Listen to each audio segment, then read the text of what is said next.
Okay, here we go. All right, and let's just hit it harder. Today we're going to be doing some impact tests and durability tests. I'm going to compare a Bach lead pipe to our new stainless steel lead pipe. I didn't choose Bach to single out Bach. It's just kind of representative of standard lead pipes. It just happens to be one I have on hand. And we're going to talk a little bit about the joints on trumpets and the bracing and solder joints and how much impact those can take. I certainly hope that you're just taking care of your instruments, you're not dropping them, and you're not taking them places where they're going to get really banged up. However, accidents happen. I have had quite a few clients over the years who have sent trumpets back for repair because they broke them one way or another. And Harrelson trumpets already are much more durable in the brass form, like the Summit and the Muse, than a standard trumpet.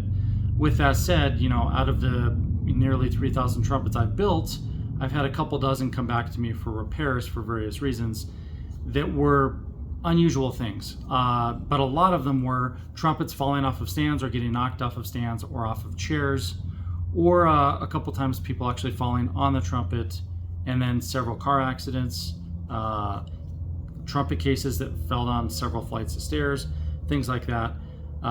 So in the name of like testing durability and strength on our new generation of trumpets that are coming out, including the Bravura and the G5 Summit, and then eventually the next generation Muse, we really do want to see what's possible and what works. So we're going to be looking at a couple of the nylon braces.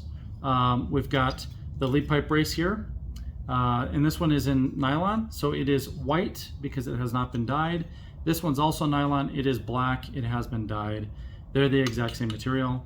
These were both created with SLS, selective laser sintering technology. However, the technology most likely that we're using in the future is MJF, which is multi-jet fusion. And then the stainless steel lead pipe we're going to look at today is 316L. This is one of our early prototype lead pipes for the Bravura.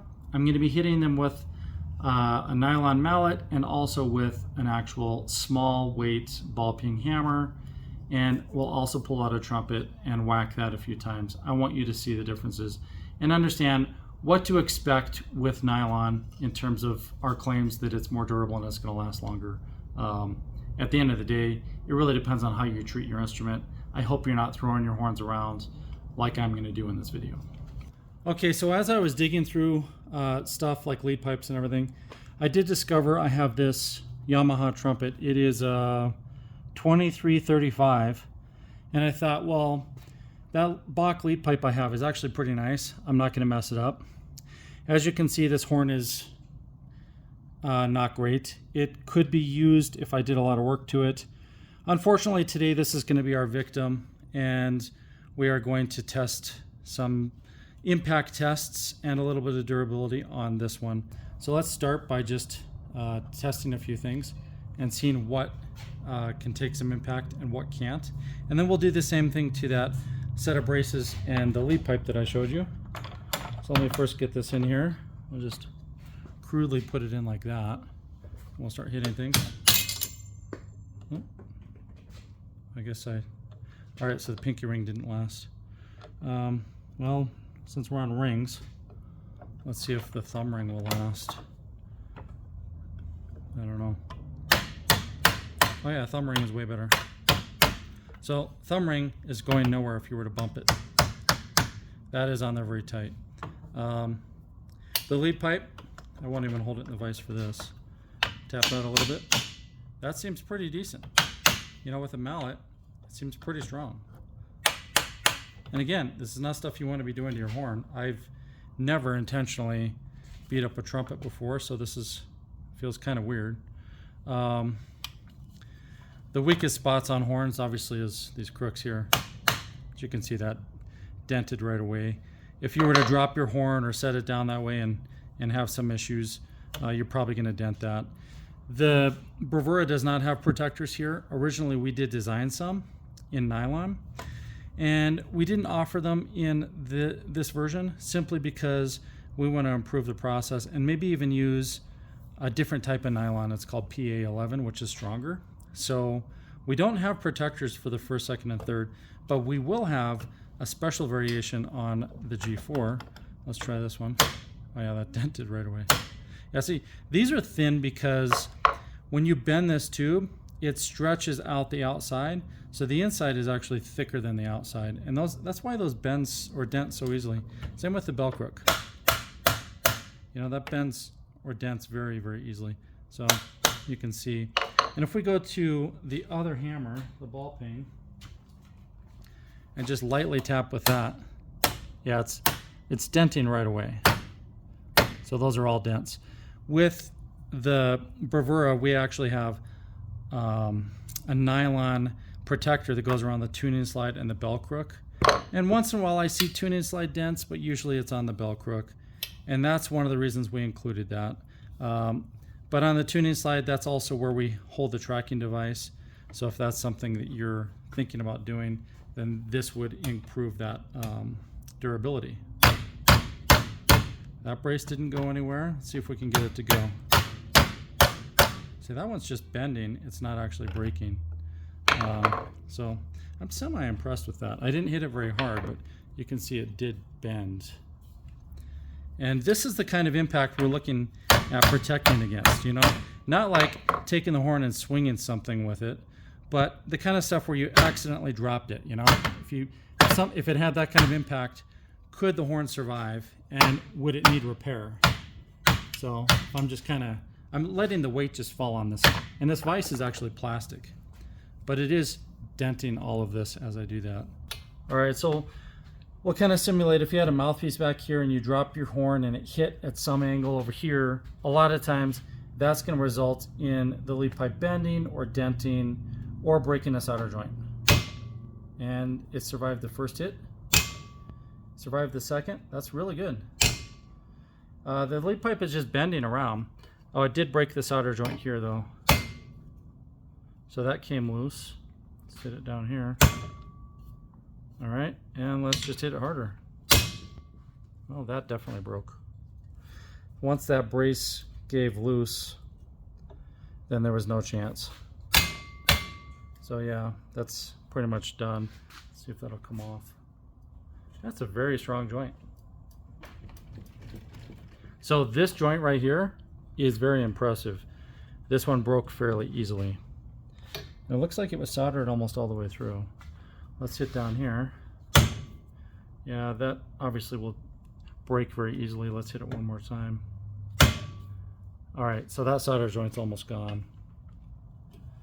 And if we were to impact the bell, yeah, it's really sad to beat up a horn, but this horn is already smashed. Let's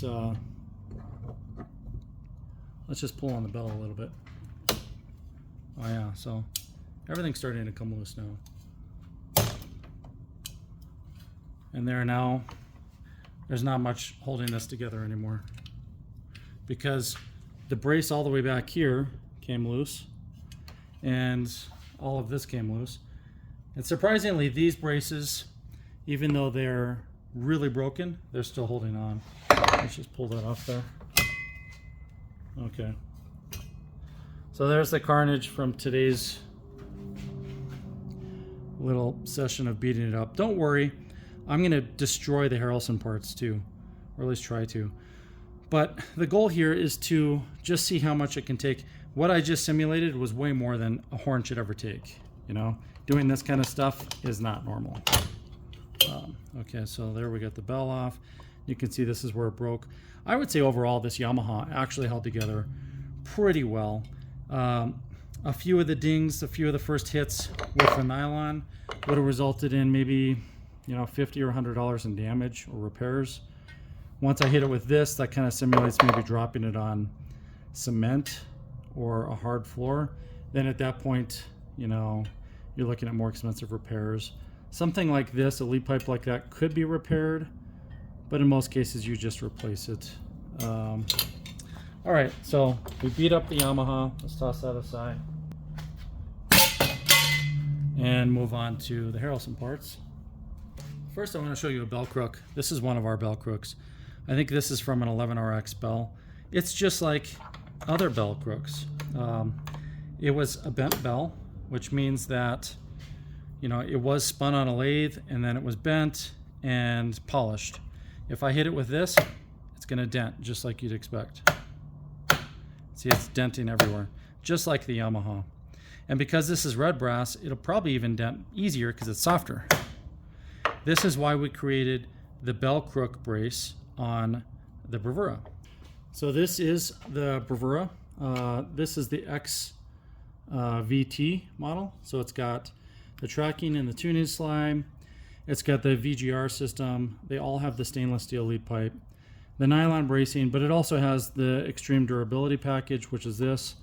And basically that all comes down to, I can now hit this and not break anything. And I'm not going to hit it hard because this is my demo model. This is my personal model. So I'm not going to whack it hard because I'm sure I could probably start busting stuff. However, I have an early prototype of the bell crook nylon sleeve or protector. It doesn't look the same as this. I'll show you. It's a little different. It's this one. And it's in 2 pieces. I'll show you how that goes on. But it doesn't have these stainless steel clips on it, which actually help hold the whole thing together. And we've got another bell crook. So here's the one I beat up. And here's the new one. And this was designed to snap on. It actually wasn't designed for this bell. But let's just see if it'll snap on. Oh yeah, it did. So that just snaps on. And then this piece snaps on as well. There it is.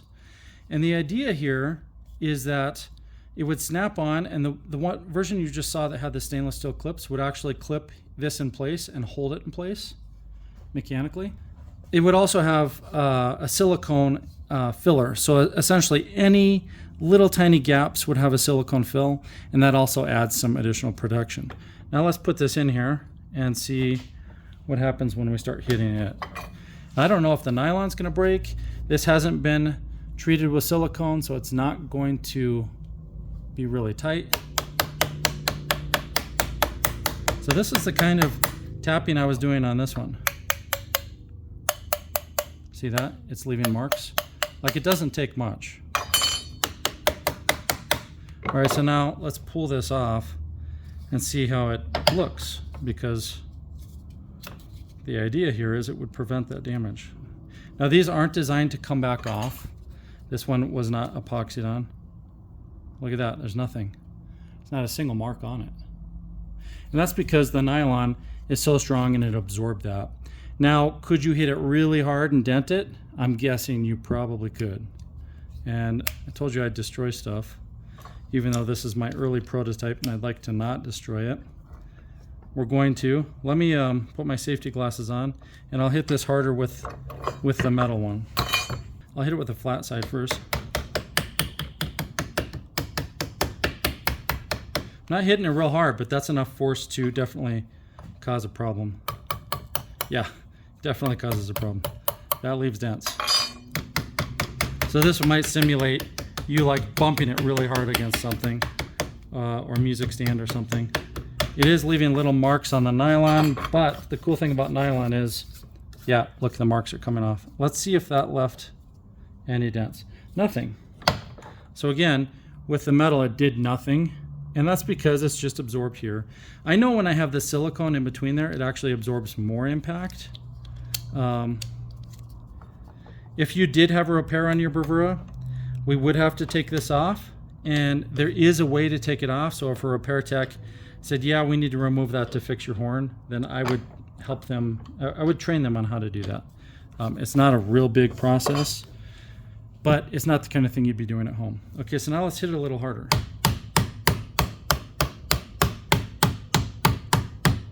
Okay, so now I'm hitting it with several pounds of force. Let's see what it looks like. Let's see if I can just pop this off. Oh wow, I'm a little shocked because there are no marks on it now. I definitely expected the nylon to break because this is not thick nylon. If I made it thicker, if this were like 1/4 of an inch thick, I probably would have a very hard time ever breaking it, but it's not. It's very thin. Okay, let me zoom out here, and that way you can see me actually do this with a full swing. So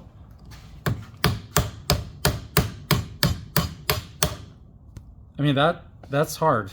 I'm hitting that really hard. So it's probably leaving marks now.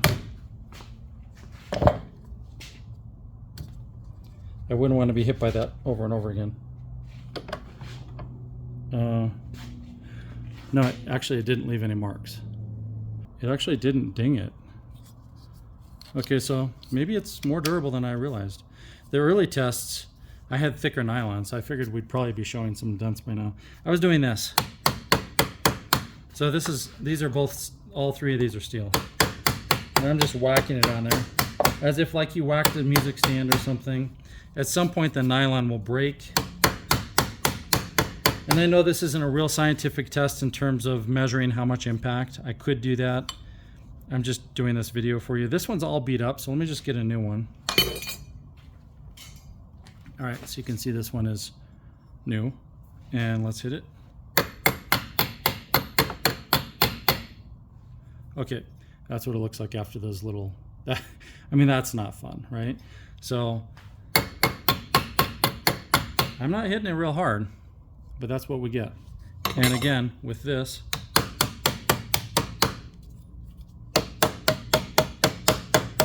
let's see if we got any dents yet. Nothing. Let's just go back to the hammer test. I'm gonna get a bigger hammer.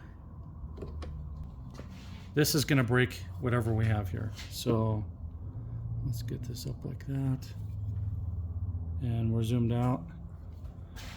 Okay, give it a couple good whacks. Make sure it stays in there. All right, yeah, that's definite impact. And let's do the same to this. We should start to see damage now.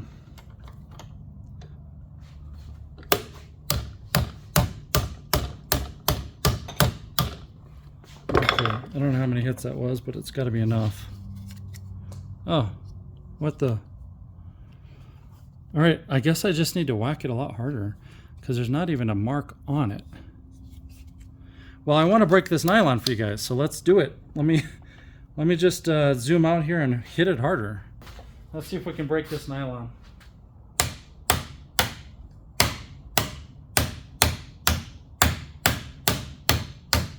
Now the nylon has not budged, but I'm pretty sure I had to dent that metal underneath. That's what the nylon looks like. So it looks fine, but I hit it really hard. Okay, there's a little ding right there, finally. And there's a tiny one there. There's some kind of weird deformation here. So I got a couple marks finally. All right, I want to break the nylon though, because I want to have a good feel for what it takes. Just get this in there really tight. Okay, here we go.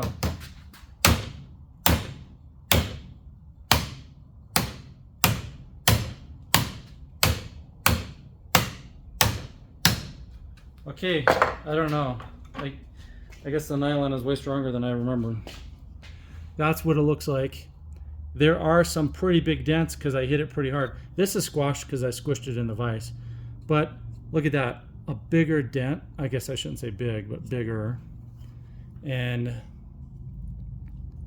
well, let's take this off. That's what it looks like. The biggest dent was right here, right where it was held close to the vise. And then some deformities up here. And I'm so surprised the nylon never broke. And I guess that's a good test. As you can see how tight I've squashed it. Both of these are squashed just to get it held really tight. Okay, let's destroy this thing.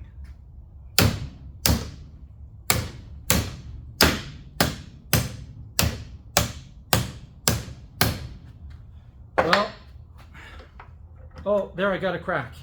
Okay, let me get the camera down here close. Check this out. There is a crack in the nylon right here. There it is. So there's a crack finally in the nylon. All right, there, that's much better. So let me pull it off. There, the nylon did crack right there. And you saw me, I was hitting it really hard. It's got a couple cracks. Obviously the inside didn't crack. And with those cracks, that's the damage we sustained. which is very different, because if I do the same thing to this bell crook without the nylon, then obviously things are not going to go well. Or in this experiment, I guess they'll go as expected. Let me take that hammer again and hit it with this. Oh, jeez. Well, I was hitting it way harder than that. But there's just my first two. And you saw me swinging before. Yeah, there's no point in doing more to this. The poor bell crook. All right, so that's bell crooks. Let's get those out of here. I'm impressed with the nylon. The tests I did before were much thicker than this. And I've done all kinds of tests, but I haven't beat it with a hammer in this kind of a setup before. So let's move on. Now, we saw what happened to the lead pipe and the lead pipe bracing on that Yamaha. This is one of the first Bravura stainless steel lead pipes. So it was a prototype. And this is one of the early prototype braces. And these braces originally didn't have these windows. And because they didn't have the windows and they were thicker, I did some tests where I could beat these like really, really hard, like you just saw me do a minute ago, and they would not budge, they wouldn't chip or break. As soon as I put the windows in, I started getting chipping because I started hitting around there, and there's thin areas in there. I don't know if that's ever going to happen to your horn, but I have a feeling that if you were to drop your horn and it somehow hit here, you probably wouldn't do anything, or at very most it might crack the nylon a bit. But the real strength is in this thicker part here. And again, we want to try to test it and I guess see if it were, kind of simulate, if it were hit here on the side, what would happen to that. So let's check it out. In order to do this test, I need to have a valve casing to hold it against. And normally this would be screwed together. If I just put it in the vise, then I've created like an extra amount of weakness, and it's most likely going to crack here because it wasn't designed to fit that way. So that's probably what we need to do.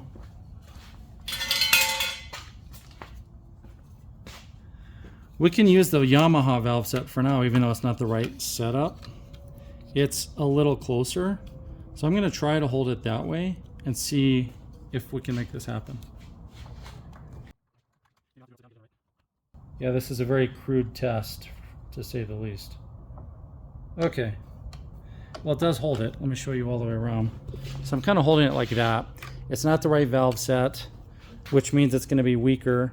But what I want to be doing is hitting the lead pipe. There's no receiver on there, so I guess this lead pipe has more of a disadvantage than normal. So I'm going to start with that mallet again, the nylon. I don't expect a lot to happen here because this is stainless steel. Okay, yeah, nothing's gonna happen.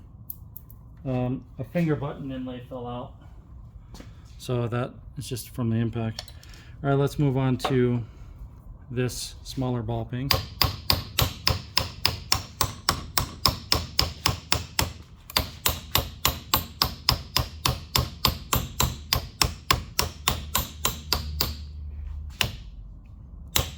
All right, let's pull it out and look at it.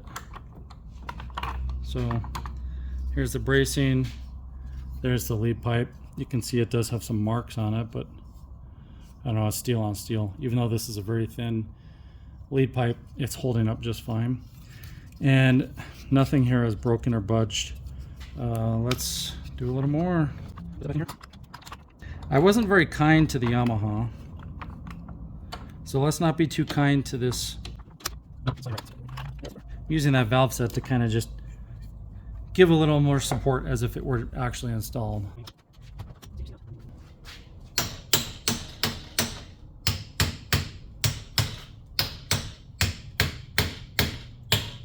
It's just kind of moving around on the vise a little. Let me hold it tighter.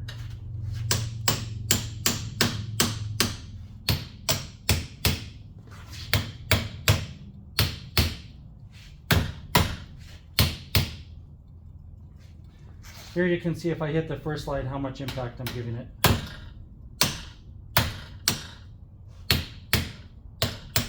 All right, let's take a look at that. And here's what we've got. durability wise, impact really has not changed anything. It looks straight. It just has some marks on it from the hammer. And the bracing looks fine too, except it's got some, I guess, stuff that came off of the vise onto it. But it hasn't really sustained any injuries. If you were hitting your lead pipe or your receiver that hard, I'm sure a brass receiver would have had some mars and dents in it, you know? That wouldn't be good. All right, well, let's see if I can bend this lead pipe. Okay, let's see if I can bend it. Whoops. Oh, I missed. Let's get this.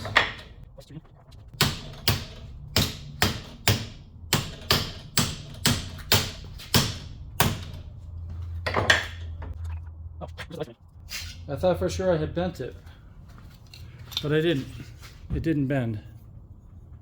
Okay, well, now we know we're not really going to easily bend or dent one of these lead pipes. And the brace is still perfectly intact. So that's without an assembled horn. At this time, I don't have any plans to destroy a Bravura Trumpet.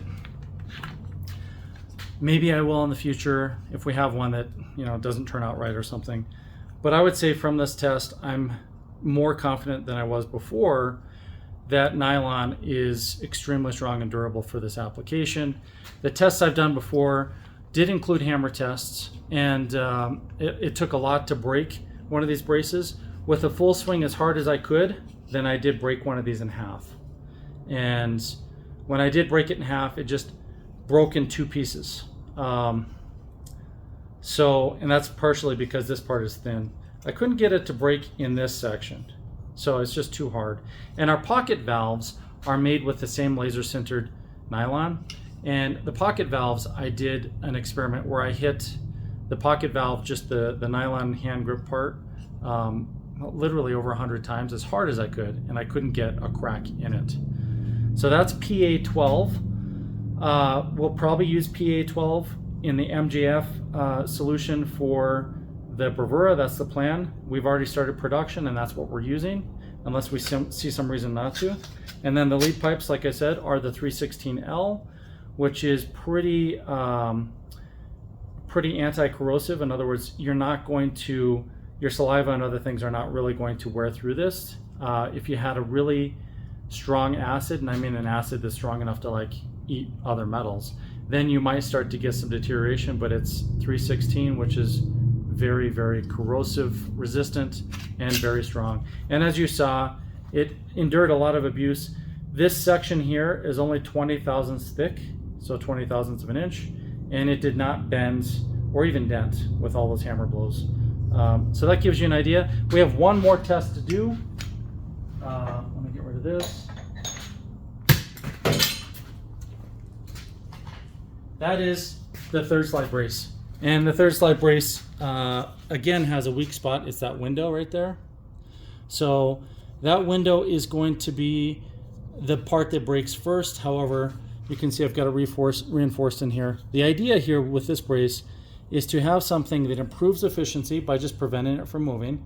And the way that really works on the third brace is the two tubes are actually combined mass. So when you have a standing wave inside the tube, then when it wants to exert that force on the tubing, it actually is sharing the mass with the tube next to it. And that shared mass principle is something we've used for many years. Essentially, it would have to have enough energy to vibrate both masses instead of just one, and that increases the value quite a bit, even though this is nylon. And it's extremely light. So let's put this back together. I'm not going to put a tube in it. If I put a tube in it, it would last much longer than what's going to happen today, because having a tube inside here would reinforce the strength. Okay, I'm going to start with this mallet.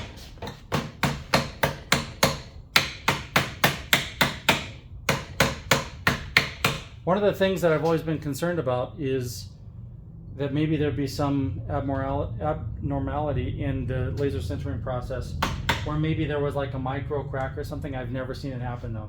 So like, I'm a little cautious when I do this stuff. Let's move on to the smaller ball peen.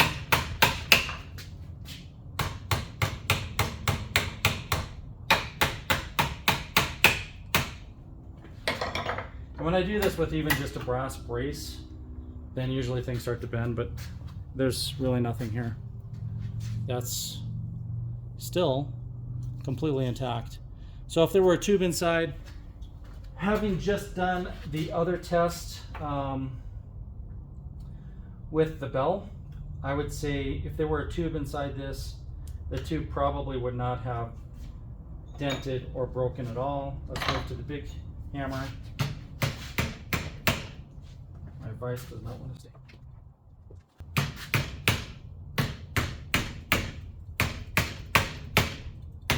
It's just moving my vise around. There, we got it. I must have hit it just the right angle. Okay, and this is what it looks like now that we busted through. Let me get a little closer.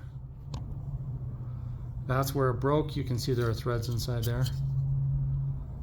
And it did take quite a bit of force, as you saw, to bust this. I would hate to see your trumpet if it endured that much force or that much impact, but that's kind of what we're looking at.